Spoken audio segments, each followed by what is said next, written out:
बिस्मिल्लाहिर्रहमानिर्रहीम। अस्सलामुअलैकुम। हज़रत अंस रज़ी अल्लाह ताला अन्हो रिवायत करते हैं कि हमने एक दफ़ा नबी करीम सल्लल्लाहु अलैहि वसल्लम को देखा कि आप सल्लल्लाहु अलैहि वसल्लम मुस्कुरा रहे हैं।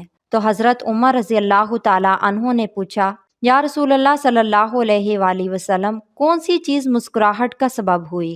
तो आप सल्लल्लाहु अलैहि वसल्लम ने फरमाया कि मेरे दो उम्मती अल्लाह ताला के सामने घुटने टेक कर खड़े हो गए हैं।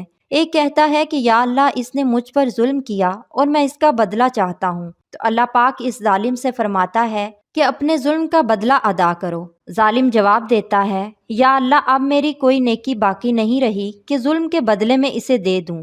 तो वो कहता है कि ए अल्लाह, मेरे गुनाहों का बोझ इस पर लाद दे। ये कहते हुए नबी करीम सल्लल्लाहु अलैहि वसल्लम आप दीदा हो गए और फरमाने लगे कि वो बड़ा ही सख्त दिन होगा। लोग इस बात के हाजतमंद होंगे कि अपने गुनाहों का बोझ किसी और के सर रख दें।